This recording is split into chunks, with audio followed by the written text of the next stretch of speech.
2 meses antes da Conferência Destino, que acontece sempre no mês de setembro. Então, em julho do ano passado, Deus, em oração, me lembrou 3 amigos íntimos, 3 amigos que comiam na minha mesa, eu comia na mesa deles, amigos muito próximos. Deus me lembrou o nome deles 3, me botou eles em oração, eu orei por eles 3, isso era uma madrugada, e Deus falou assim para mim: faça silêncio com eles. E tem coisa que Deus te pede que você não vai entender o porquê. Eu falei assim: mas como fazer silêncio? Ele falou assim: seja educado, dê oi quando encontrar, mas faça silêncio. O que é fazer silêncio nesse pedido de Deus? Às vezes você liga para mim: fala companheiro, e aí, não sei o que, sexta-feira, vamos para você para onde? É só parar com o estardalhaço, diminui o estardalhaço, seja educado. E durante 2 meses, na verdade foram 4, 2 meses antes da conferência, 2 meses depois, esses 3 amigos muito próximos, estou falando de gente muito próxima, eu fiz silêncio. Se eles me escreviam no WhatsApp, por exemplo: ei, como é que tá? Eu falo: ô querido, tudo bem, tá tudo na paz. Só que para quem você é muito próximo, se ele te falar tá tudo na paz, mas não agir da forma que sempre agiu, fala companheiro, e aí como é que você tá? Você fala: você tá diferente, o Tiago. E nesses 3 amigos, com esses 3 amigos eu agi da mesma forma, pastor. Eu simplesmente não parei de falar, ou seja, não é que eu bloqueei ou fingi que não lia. Eu falava oi, boa tarde, oi, não, tá tudo na paz. Eu só não era, eu não fazia o estardalhaço. Ah, amigão. Os 3 eram meus amigos por anos, mas os 3 agiram de forma completamente diferente ao meu silêncio. Eu não sabia o porquê Deus me pediu aquilo, eu só vim descobrir depois. Mas eu quero te dizer a reação dos 3. O primeiro ficou atordoado e começou a perguntar para todo mundo que era amigo em comum se eu estava falando com eles. Então ele falou assim: o Tiago não está me respondendo direito. Então ele chegava num amigo comum e falava assim: Maurício, o Tiago está falando contigo? Ô Maurício, cara, tá, normal. Ele falou: o Tiago não está falando comigo, está falando com o Maurício. Ali é no outro: o Tiago está bem contigo? Eu falei assim: tá, mandou um áudio ontem, tá tudo bem. Então, em nenhum momento esse primeiro amigo, isso é uma história verdadeira, aconteceu comigo ano passado, esse primeiro amigo em nenhum momento me ligou. Ele, apesar de ser amigo íntimo, de comer na minha mesa, eu como na mesa dele, somos amigos de muito tempo, passamos por muita coisa junto. Ele, sentindo que eu estava diferente, ele não ligou para mim. Sentindo o meu silêncio, ele não ligou e falou: cara, tá tudo bem entre a gente? Como o ser humano tem dificuldade de perguntar se as coisas estão bem. A gente prefere fazer outras coisas do que simplesmente ir direto no ponto e resolver. Como a gente é feridinho, como a gente quer carregar o peso da mágoa, o peso da confusão mental. Você nem sabe o que está acontecendo, mas já está chateado, já está ferido, já está com ódio. Ele simplesmente não falou comigo.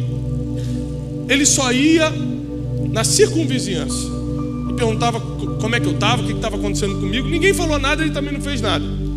Não falou bem nem mal de mim, ele simplesmente ficou inerte. O segundo amigo, que hoje não é mais, ele, vendo que eu estava em silêncio, começou a procurar pessoas para falar de mim. Ele falou assim: Tiago tem falado contigo? Não. Sabe o que é isso? É orgulho. Isso aí é altivez. Não, ó, vou te falar uma coisa, na verdade, eu nunca nem gostei das palavras dele. E aquilo foram 4 meses. Os prints chegando: olha, o teu amigo está falando mal de você. E mandava o print. Eu falei: ok, fazer o quê? Então um fica inerte, não liga para mim, mas procura saber como eu estou pelas pessoas em volta. O outro vira meu inimigo, não liga para mim e começa a falar mal de mim. E teve o terceiro amigo, que começou desesperadamente a mandar mensagem: cara, você realmente está bem? Estou bem. Ele mandava áudio: amigo, você está bem? Estou bem. Então Eu posso fazer uma conferência aqui na igreja e você vem? Os 3 são pastores e são meus amigos de muitos anos. Um deixou de ser, porque eu liguei para ele e falei assim: olha, eu nunca vou falar mal de você, eu nunca vou ser teu inimigo, mas meu amigo, você não é mais. Porque o silêncio revela muita coisa. O terceiro amigo começou a me ligar e falou assim: cara, por favor, vamos jantar junto? Eu falei: eu não posso, eu estou cheio de coisa para fazer, a conferência está aí. Então prega aqui na igreja. Eu falei: olha, não dá agora, depois da conferência. Então vamos orar junto agora? Vamos, ora aí. Ele começava a orar: Senhor, abençoa o Tiago e tal. 3 amigos que tinham a mesma oportunidade de sentar à mesa, 3 reações totalmente diferentes diante do silêncio. Um ficou inerte, um virou inimigo e começou a falar mal, o outro se aproximou muito mais. 2 meses depois, foram 4 meses total, 2 meses depois da conferência, eu liguei para cada um para dar o relatório. Um para desfazer a amizade, obrigado, mas o silêncio revelou quem era você. O outro para me tornar ainda mais amigo, obrigado, o silêncio revelou que você é meu amigo. E o outro para falar: olha, você tem coisas para consertar, mas vamos continuar amigos. Você ficou inerte em cima do muro, você podia ter me ligado. Porque tem gente que precisa só de uma instrução para melhorar. Tem gente que não dá para continuar junto. Você precisa aprender isso. E eu falei assim: Deus, eu perdi um amigo por causa desse silêncio. E Deus falou: não, ele nunca foi teu amigo. E eu falei assim: por que tu me pediste isso, Senhor? Deus falou assim: para você entender como eu conheço as pessoas quando paro de falar com elas. Quando Deus para de falar com alguns filhos, Ele começa a entender para onde eles correm quando Ele fica em silêncio.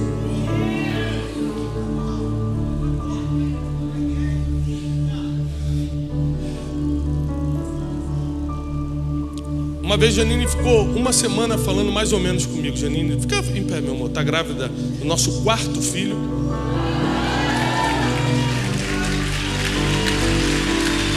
É muita coisa, jovem. Enquanto vocês estão aí passeando na praia, eu estou trabalhando. O irmão perguntou: pastor, mas como é que pode? 4 filhos, só viaja todo dia. Eu falei: e as conexões longas em Guarulhos? Quase 4 horas de espera de avião. Sempre, né? Eu vou segurar uma que veio aqui para você, mas Deus não deixou. Aquelas conexões de 10 minutos em Congonha. Escute. Estamos indo para o 4º filho. E a Janine é o seguinte: a Janine é muito sensível, muito perceptível, como a maioria das mulheres, né? A mulher tem esse negócio do 6º sentido, ela percebe. Se você entrar em casa, ela nem te viu, pelo jeito que você veio andando, ela: o que aconteceu? Que isso, Senhor Jesus, Maria José, como é que pode essa mulher?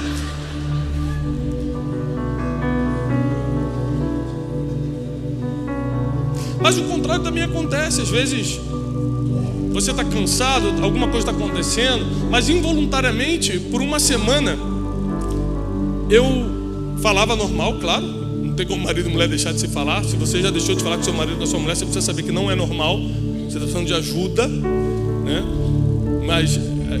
Mas sabe quando aquela semana você não está, você está em silêncio? Quem está entendendo o que eu estou falando? Marido e mulher, sabe? Você está em silêncio, não é a mesma coisa. Ela talvez não tenha percebido, mas ela começou a fazer coisas que antes ela não fazia. Ela falou assim: eu vou cozinhar hoje. Ó, dispensou a menina cozinhando, desde que hoje eu cozinho para o Tiago. Ela começou a agir durante a semana para tentar entender por que eu estava em silêncio. Porque a primeira coisa que o silêncio mexe com o ser humano é na autoanálise. Por que isso está acontecendo? Porque o pastor Felipe é a 2ª vez que ele não responde meu WhatsApp. O que eu fiz? Aí você começa a pensar toda a tua vida. Quando eu tinha 3 aninhos, eu subi no negócio. Então, o silêncio faz você se autoanalisar. Anote isso, por favor. Então, quando alguém te dá um gelo, não necessariamente ele está se vingando. Às vezes ele só está fazendo você se autoanalisar. Não necessariamente ele está te desprezando. Às vezes ele está fazendo você encontrar a verdade em si mesmo. Porque você está ali: por que isso está acontecendo? Aí passa o tempo e diz: lembrei. Eu prometi que ia pagar dia 20 e não paguei. Que quem está devendo sempre esquece, mas quem está esperando pagamento não esquece. Você começa a lembrar de coisas que você pode ter feito e estejam gerando aquele silêncio. Quando Deus para e não te responde, quando Deus para de falar por um tempo, quando Deus fica em silêncio, provavelmente a primeira coisa que Ele está provocando em você é a autoanálise. O que eu fiz? O que eu estou fazendo? Que tipo de vida eu estou levando? Para o meu pai não está falando comigo essa semana.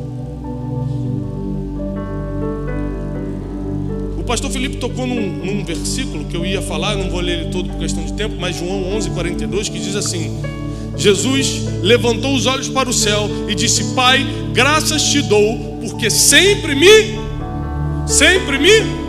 Deus ouve sempre, mas nem sempre responde. Te ouvir, Ele está ouvindo sempre, mas te ouvir não quer dizer que Ele vai responder. Igual você mandar mensagem no WhatsApp para alguém, aparece o tique azul de visualizar, mas quem disse que a pessoa vai te responder? É o que dá mais raiva. É quando você sabe que visualizou e não respondeu. Tá bandido, né? Viu a mensagem. De vez em quando eu ligo para pedir dinheiro emprestado para o pastor Felipe, ele visualiza, passa 3 horas, ele manda a mãozinha assim: estou na reunião de oração, não posso falar.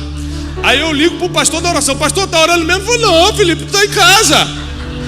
Aí eu começo a ligar: Felipe, me atende. Ele: não, rapaz, estou em jejum, estou na consagração. Até no monte ele sobe para não atender. Estou brincando. Nunca pedi dinheiro emprestado para ele. Sem pedir dado, ele dá. Se você está precisando, procure o pastor Felipe no final. Escute isso. Primeira coisa, o silêncio vai gerar uma autorreflexão. Fala comigo, autorreflexão. Tem gente que não para se autopensar, autorrefletir, se Deus não ficar de silêncio um tempo.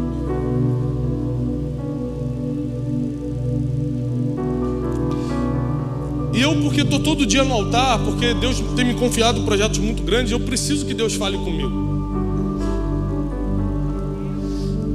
Mas no mês de dezembro e no mês de janeiro, Deus não falou comigo. Eu parava lá em casa, começava a orar, Deus não falava nada. Eu pegava a Bíblia, lia, Deus não tocava em nada no meu coração. Eu comecei a ficar aflito. Falei: Senhor, o que está acontecendo? A primeira coisa que eu fiz: Senhor, onde eu pequei? O que eu errei? Será que o que eu estou fazendo? Primeira coisa, eu comecei a tentar achar o motivo pelo qual Deus poderia estar fazendo silêncio comigo. Falei assim: mas o que pode ser? E eu continuava: Senhor, por favor. E eu lembro que às vezes eu me trancava no quarto e falava assim: Deus, tudo menos silêncio. Se eu fiz algo que você quer me castigar, porque a gente é autopunitivo, a gente acha que Deus está doido para castigar a gente, né? Então a gente já pede castigo. Se é castigo, manda. Deus não. Eu só quero ficar um tempo sem falar. Senhor, mas eu já pensei em tudo. 2 meses. E Deus não falou absolutamente nada comigo. Eu moro fora do país, cheio de decisão para tomar. Vinha para o Brasil agora no carnaval ou não vinha? Pregava ou não pregava? Tinha o contrato para assinar do novo livro com a maior editora, o maior grupo editorial do mundo. Várias coisas importantíssimas acontecendo. E aí eu ajoelhava: Deus, o que eu faço? Assino ou não assino? Vou ou não vou? Pego o avião ou não pego? E Deus não falava nada. Foi Deus. Eu comecei a ficar desesperado e comecei a: Deus, por favor, não me abandone. Deus, não sei o que está acontecendo, mas fala comigo, me dá só um sinal, Senhor. Se aquela nuvem mudar de lugar, você começa a ficar místico. Se aquela nuvem mudar de lugar, eu vou entender que você está me ouvindo. Manda só um sinalzinho, um dedinho movendo. E Deus não falou nada. 2 meses. O desespero estava absurdo. Já falei: Senhor, eu preciso da tua voz. E eu comecei a ler mais, eu comecei a me trancar mais no quarto. Eu comecei: Deus, fala comigo, Senhor, o que está acontecendo? Irmão, comecei a escutar pregação no YouTube, coisa que eu não fazia. Só do pastor Felipe Baladão eu assisti umas 10 mensagens. Foi aí que eu percebi que ele copiava as minhas, eu nunca tinha percebido.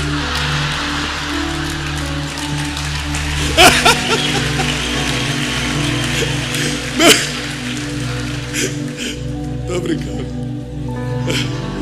É brincadeira, pessoal. E aí eu comecei, falei: será que eu não estou escutando Aí, gente, você começa a fazer de tudo. Você não sabe onde está errando. Você fala, vou ampliar o leque, vou assistir outras pessoas. Comecei a dar esmola na rua. Nunca tinha dado esmola na rua. Vi um menino e falei, gente, pelo amor de Deus, toma aqui. Deus te abençoe, dá um abraço. Dava abraço, eu não sabia o que estava acontecendo. Mas eu queria que Deus voltasse a falar comigo. 2 meses depois, eu estou sentado num lago que tem atrás de casa. Um lago público, não é meu. Só para deixar claro, para o irmão falar, lago em casa. Eu conheço como é que é. Esse aqui espalha rapidinho a notícia. Sentei ali num banquinho público, banco público que tem. E comecei a agradecer a Deus pela criação. Eu falei, olha só, tem gente que não pode enxergar e eu estou vendo esse lago. Tem gente que agora está com os aparelhos no hospital e eu estou respirando esse ar. E comecei a agradecer a Deus. Enquanto eu estava agradecendo a Deus, comecei a orar por um monte de gente. Comecei a orar, Senhor, abençoa o fulano, Deus abençoa o ciclano. E assim como o Jó, enquanto orava pelos seus amigos, Deus falou com ele, Deus começou a falar comigo. É isso, é aquilo. Eu falei, meu Deus, de pegar um papel. E comecei a anotar tudo que Deus estava falando. E no meio eu falei, antes de continuar, por que você parou de falar comigo?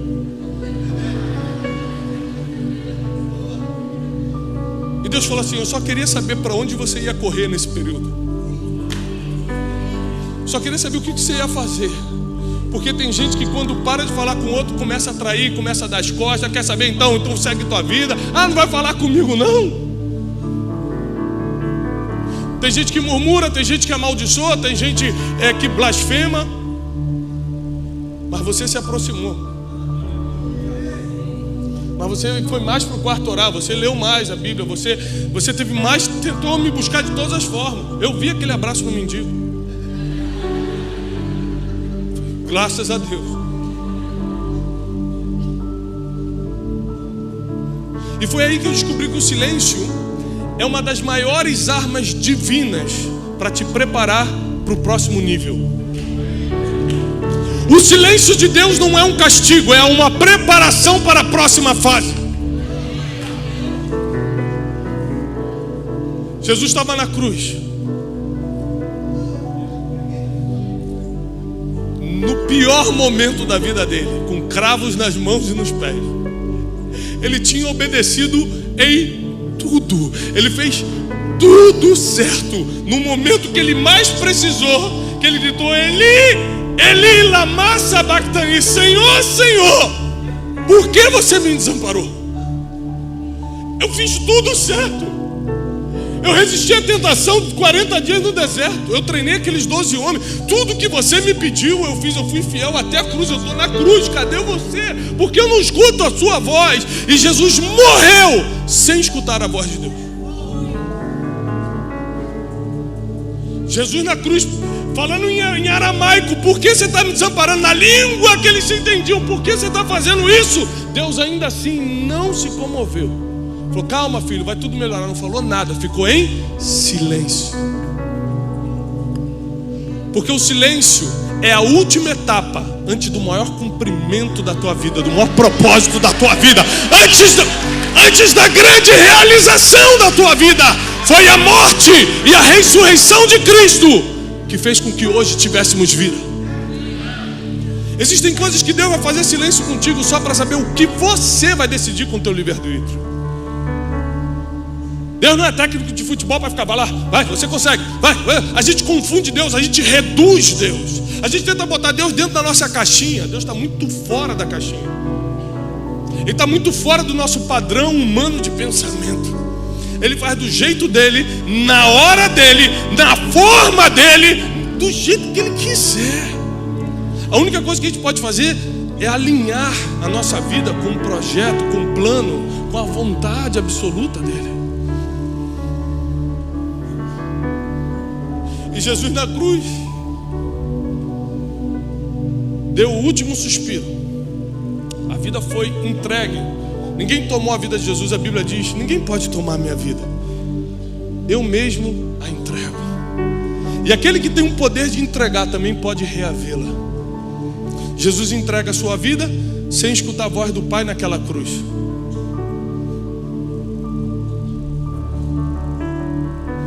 E ele vai cumprir o seu maior propósito, morrer e ressuscitar pela humanidade, por cada um de vocês. Mas na pior fase, Ele fez isso sem tapinha nas costas, sem vai que eu estou contigo, você aguenta meu filho, calma só mais um pouquinho. Foi no silêncio. Foi para ver para onde ele ia correr. Foi para ver quem estava dependência, quem estava esperança. Tem gente que, se Deus ficar sem te dar um sinal, um mês você já quer saber: eu vou mudar de emprego, eu vou mudar de igreja. Aí você fica igual um peru tonto, de um lado para o outro, não sabe para onde vai, porque não tem direção, não sabe quem é, não tem propósito, e pior, não confia no Deus que você serve aqui aos domingos.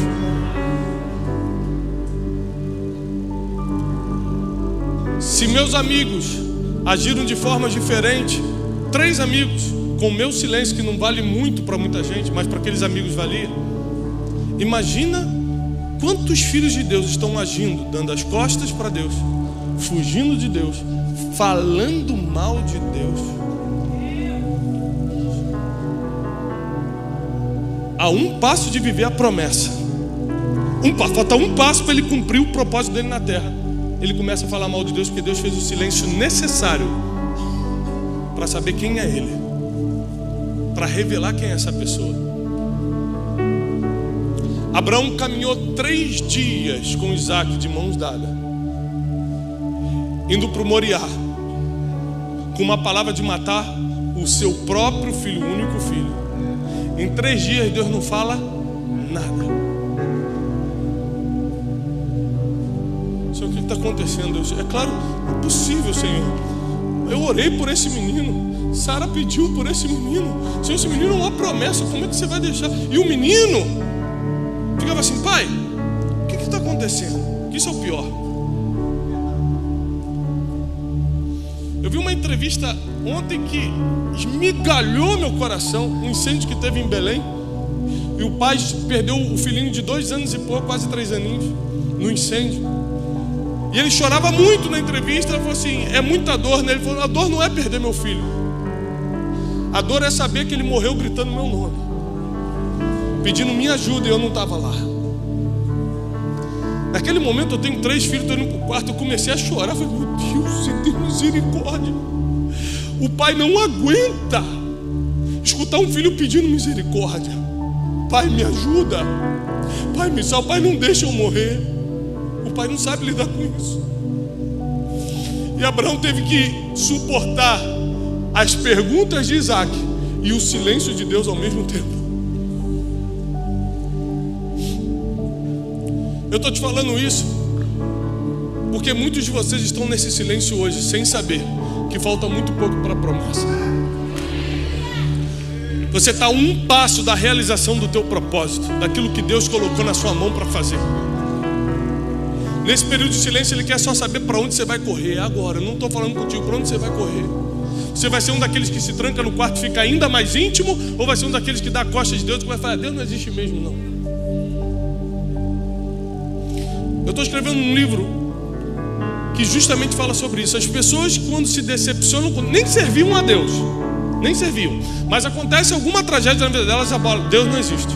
Não, você nem me servia, eu nunca existi na sua vida. Uma vez eu fui fazer um enterro de um jovem, e a mãe começou, quando eu entrei, eu era pastor recém-ordenado, de uns 25 anos. Hoje eu tenho 27, foi 2 anos atrás.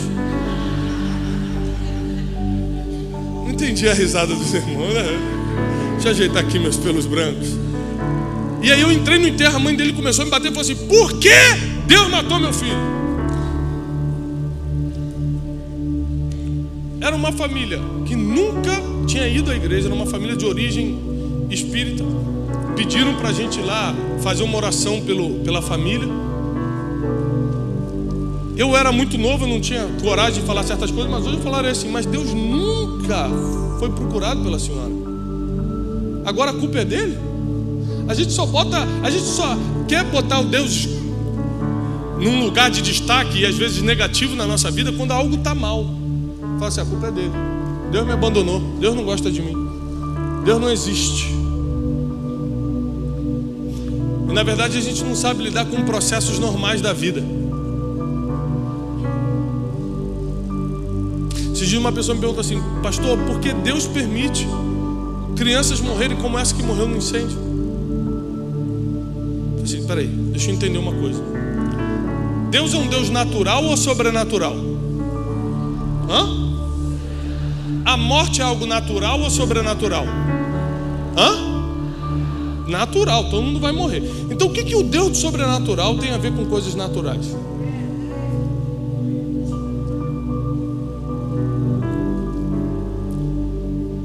Existem coisas que simplesmente são naturais da vida. Um senhor de 90 anos pode morrer, uma criança também pode morrer. Todo mundo aqui está debaixo do mesmo risco. A Bíblia diz que sol nasce sobre justos e injustos. A chuva também cai sobre os justos e injustos. Então a gente questiona Deus por coisas que a gente mesmo não entende. A gente nunca buscou conhecer a Deus, mas quer questioná-lo. Agora, para você que está passando por um silêncio de Deus, eu tenho uma boa notícia para você. Quem não conhece a Deus, questiona a sua existência. Quem conhece a Deus, questiona o porquê Ele está calado. Isso é muito profundo. Quando você vê uma pessoa questionando a existência de Deus, é que ela não tem a mínima ideia de quem é Deus. Quando você vê uma pessoa questionando o silêncio de Deus, essa pessoa é especial. Bota os olhos nessa pessoa. Coloca a sua atenção nas pessoas e fala: pastor, Deus parou de falar comigo. Coloca os teus olhos nela. Porque quando Deus voltar a falar, já vai ser para colocar num outro nível. Já vai ser para colocar numa outra fase. O que você está passando não é um castigo de Deus, é a preparação para onde Ele quer te levar nos próximos dias. Tem pessoas aqui que não têm a mínima ideia, porque nem olhos viram, nem ouvidos ouviram, nem jamais penetrou no coração do ser humano o que Deus tem preparado para aqueles que o amam.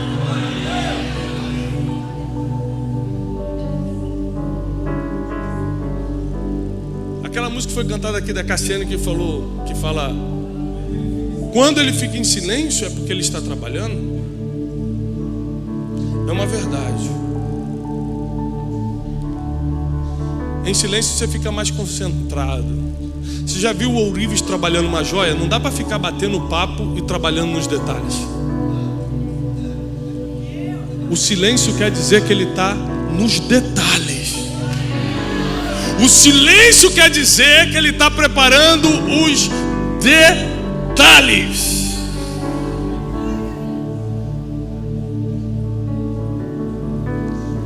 E provavelmente, realmente, não vai ser do jeito que você queria, vai ser do jeito dele. Mas o jeito dele, a vontade dele é boa, perfeita e agradável. Se a sua vida ainda não está boa, perfeita e agradável, ainda não está, porque você ainda não está no centro da vontade de Deus, porque a vontade dele é boa, perfeita e agradável. Perfeito não é ter o que o outro tem, perfeito é estar contente com o que ele te deu.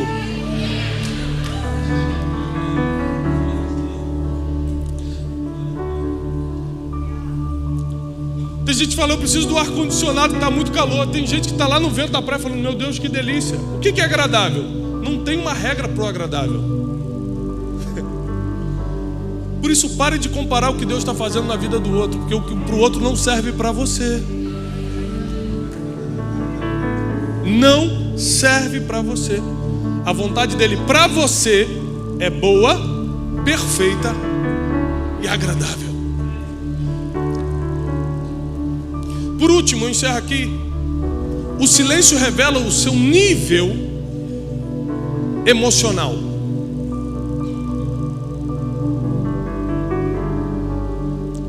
O seu nível de realização, a forma como você lida com as próprias emoções. E quanto menos você estiver trabalhando no teu propósito, quanto mais longe você estiver do teu propósito, mais com raiva você vai ficar quando Deus fizer silêncio. Forte. Amém. Obrigado, irmão. Eu me sinto bem-vindo. Só segura aí. Obrigado. Um jogou ali para emocionar. É quando você passa da hora da pregação, eles começam, joga informação ali, bem-vindo, amém, obrigado por terem vindo, todos vocês. O pregador não se toca e continua.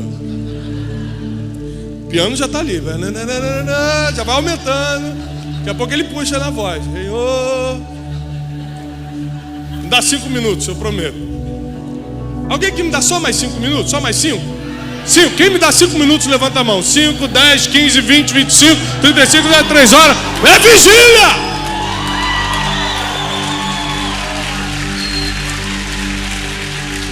Amém.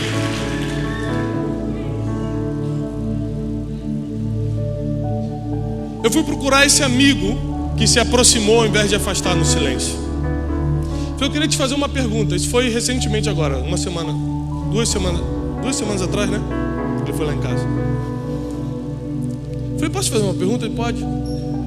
Porque nos 4 meses, a gente é amigo íntimo, nos 4 meses que eu fiz silêncio contigo, você se aproximou. Foi o primeiro que eu te amo muito. Meu irmão fez uma gracinha ali. O pessoal é engraçadinho, né? Botar ali perdão, pastor Tiago. Foi emoção de te ouvir, o cara escreveu ali. Tá perdoado, irmão. No final vamos conversar ali, por favor, na salinha. Equipe de libertação me acompanhe no final. Com certeza você não está sozinho não. Isso aí está acompanhado. Isso aí é aquele que é só com jejum e oração. A casta é só com jejum. Ele falou, primeiro que eu te amo. Eu não ia conseguir lidar com essa ausência a troco de nada. Se Deus tivesse me falado para me afastar é uma coisa. Agora, a troco de nada eu perder um amigo não dá. A amizade hoje é coisa difícil, gente. Eu tenho poucos amigos. Felipe é um deles. Então eu fico pensando como era aquela geração de pastores que um competia com o outro, ou não gostava do outro, ou não falava com o outro, ou ficava com medo de revelar o seu ponto fraco que o outro podia expor. Porque na minha geração a gente se liga para chorar junto, para falar, cara, ora por mim que hoje eu estou mal. Na minha geração, um tenta apoiar o outro. A gente se liga, são poucos, não são muitos. Mas sem amigo não dá para viver bem.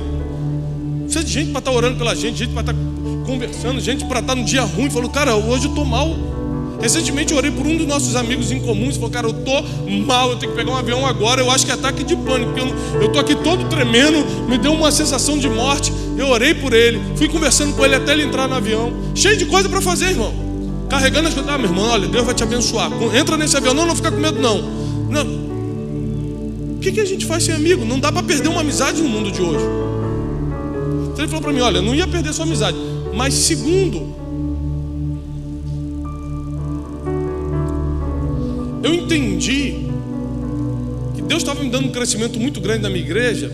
E eu pensei, se Deus está me dando esse crescimento, imagina o que Ele está fazendo na vida do Tiago. Às vezes é só aquela fase que você está muito envolvido com o que Deus te colocou para fazer e você se desprende um pouco. Por que ele pensou assim? Porque ele estava crescendo. Quem me deu as costas e começou a falar mal era o que não cresceu. Aí ele tem tempo para fantasiar. É por isso que a gente tem que perdoar os mais fracos, diz a palavra. Porque quem está trabalhando para o reino tem resultado. E o resultado dele faz... Ele entendeu o que está acontecendo com você. Ele consegue se colocar no teu lugar, empatia. Ele fala, poxa, se comigo está complicado, porque meu ministério está fluindo muito, está crescendo, imagina como está lá. Então eu vou entender, às vezes é uma fase. O outro não, o outro está parado, não cresce nada, nada acontece. Então ele começa não só a ficar com raiva do silêncio, mas com raiva do teu crescimento.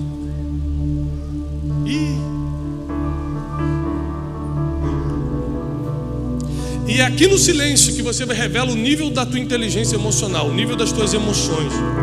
Quando a Bíblia usa a palavra coração como sede das emoções, são mais de 928 vezes que a Bíblia menciona a palavra coração como sede das emoções. Está tratando de mente hoje, a gente sabe que é mente, que o músculo, o coração não tem sentimento algum.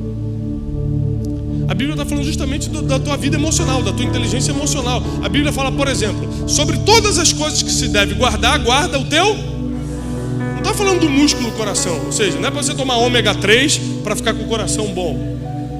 Está falando das tuas emoções.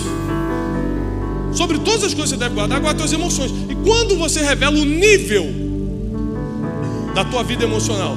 Quando alguém faz silêncio. Você pode interpretar como desprezo, ou você pode interpretar como ele está trabalhando muito. A interpretação é de acordo com a tua ferida emocional, com o teu vazio existencial. A interpretação de acordo com os teus filtros mentais, que já não entendem mais nada e absorvem a vida dos outros como se fosse a tua. A tua está ruim, você acha que dos outros está ruim. Você julga todo mundo, você acha que ele está te julgando também. Você seria capaz de pegar algo que não é teu, então você acha que alguém pegou algo também. Porque você sempre supõe dos outros o que você teria coragem de fazer.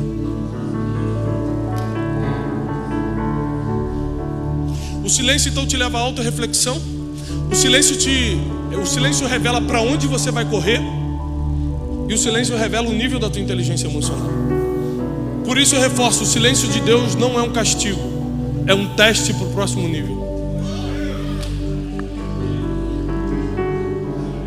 Às vezes o silêncio de Deus vai fazer com que você mude a roda de amigos, porque a roda que você está foi legal até aqui. Para o próximo nível tem que ser outro tipo de amigo. Às vezes o silêncio de Deus vai fazer você mudar a sua perspectiva de futuro. Você achava que o que você está fazendo estava ótimo, mas o silêncio de Deus revelou que tem mais pela frente. Você precisa se preparar mais, estudar mais, ler mais, andar com pessoas que vão te levar para esse mais de Deus. A Bíblia diz: ande com um sábio e se tornarás sábio. Então tem gente que quer sabedoria e está andando com gente que não sabe nada. Que incoerência. Mas Deus está chamando um povo nessa noite que vai saber lidar com o silêncio das pessoas, porque nem todo mundo que está fazendo silêncio contigo hoje te quer mal. Inclusive você tem que lembrar que elas têm a vida delas para viver também, que você não é o centro da atenção da vida delas.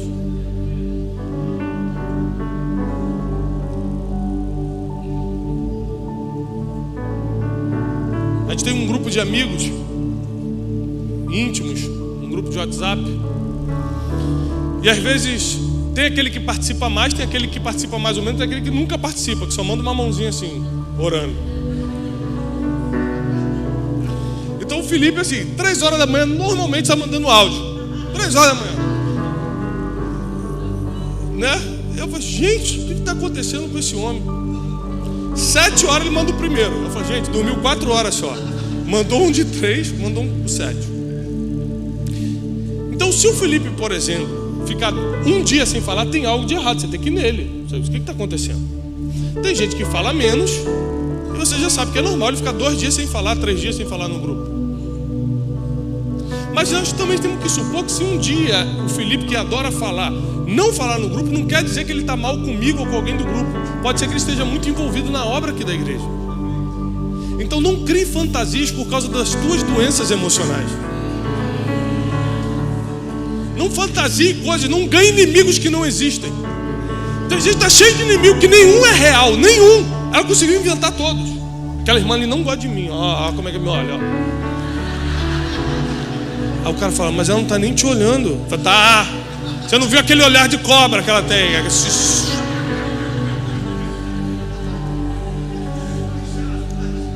Estão entendendo? O silêncio de Deus revela, ou te leva para uma autoanálise, revela para onde você vai correr e qual é o seu nível de inteligência emocional. Ou seja, como está o seu coração. Falando na linguagem bíblica, como está o seu coração. Na linguagem científica, como anda o seu nível de inteligência emocional. A mesma coisa. E Deus te trouxe até aqui porque Ele quer alinhar essas 3 coisas. Ele sabe para onde você vai correr, senão você não estaria aqui hoje. A segunda você já deu a resposta para ele. Na segunda pergunta você já deu a resposta. Para onde você corre? Para a casa de Deus aqui, ó. Onde eu estou? Pleno carnaval.